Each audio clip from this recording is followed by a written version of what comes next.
Let's go.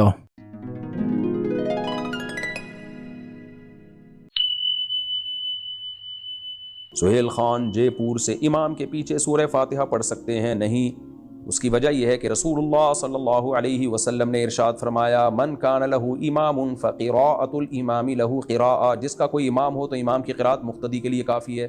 صححہ الالبانی، علامہ البانی رحمہ اللہ نے اس حدیث کو صحیح قرار دیا۔ دوسری طرف حدیث میں آتا ہے کہ صحیح مسلم کی حدیث ہے انما جعل الامام لیؤتم بہ، امام کو امام اس لیے بنایا جاتا ہے کہ اس کی اقتداء کی جائے۔ فَإِذَا كَبَّرَ فَكَبِّرُوا، فرمایا امام تکبیر گئے تو تکبیر کہو۔ وَإِذَا قَرَأَ فَأَنصِتُوا، قراءت شروع کرے تو خاموش ہو جاؤ۔ وَإِذَا قَالَ وَلَا الضَّالِّينَ، جب وَلَا الضَّالِّينَ کہے تو قولوا آمین، تو آمین کہو۔ تو حدیث میں بتا دیا کہ امام نے کیا کرنا ہے اور تمہارا کیا کام ہے۔ امام کا کام ہے قراءت کرنا اور تمہارا کام ہے فاتحہ کے بعد پیچھے سے آمین کہنا۔ اسی طرح قرآن میں آتا ہے کہ وَإِذَا قُرِئَ الْقُرْآنُ فَاسْتَمِعُوا لَهُ وَأَنصِتُوا لَعَلَّكُمْ تُرْحَمُونَ، جب قرآن کی تلاوت کی جائے تو خاموشی سے سنو تاکہ تم پر رحم کیا جائے۔ اور یہ خطبے کے بارے میں بھی اور نماز کے بارے میں بھی ہے یہ آیت جو ہے۔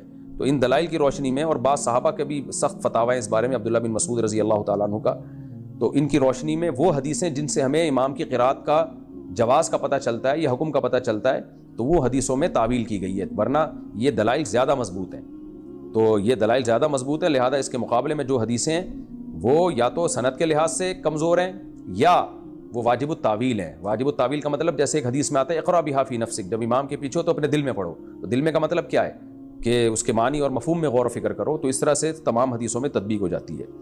اور یہ جو حدیث ہے لم یقرأ بفاتحۃ الکتاب لا صلاۃ لمن لم یقرأ بفاتحۃ الکتاب، جو فاتحہ نہیں پڑھتا اس کی نماز نہیں ہوتی، تو پوری حدیث یوں ہے من لم یقرأ بفاتحۃ الکتاب فصاعدا، صحیح مسلم میں الفاظ ہیں، جو سورہ فاتحہ نہیں پڑھتا اور آگے تلاوت نہیں کرتا اس کی نماز نہیں ہوتی۔ تو ہم کہتے ہیں امام کے پیچھے آپ تلاوت تو کرتے ہی نہیں ہو، فاتحہ کے بعد تو ویسے بھی آپ خاموش ہوتے ہو۔ تو جو اس حدیث کا مطلب ہے وہ اس حدیث کا بھی مطلب ہے جس میں آتا ہے کہ جو فاتحہ نہیں پڑھتا اس کی نماز نہیں ہوتی۔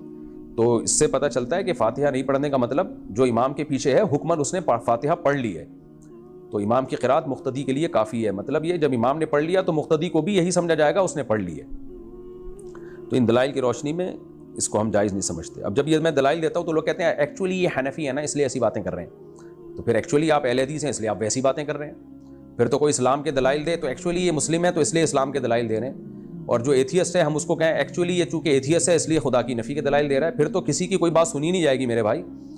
تو یہ کہنا کہ یہ حنفی ہیں یہ شافعی ہیں، دلائل سے میں بات کر رہا ہوں، میں کیا ہوں وہ تو میں جانتا ہوں، کس فقہ کو میں حنفی بھی اگر ہوں تو اس لیے ہوں کہ دلائل کی دنیا میں امام حنیفہ کا جو فقہ ہے وہ شورائی فقہ تھا اور وہ بہت مضبوط فقہ ہے، وہ اکیلے امام ابو حنیفہ کی رائے کو فقہ حنفی نہیں کہا جاتا۔ بہرحال اگر کوئی اس رائے کے علاوہ دوسری رائے کو فالو کرتا ہے تو وہ جانے اللہ جانے، لیکن یہ جو ہمارے ہاں شدت پسندی والا راستہ ہے نا، یہ سمجھتے ہیں کہ بس ہم ہی قرآن حدیث جانتے ہیں باقی تو سارے گھاس کھا رہے ہیں، یہ سوچ کو بدلنے کی ضرورت ہے۔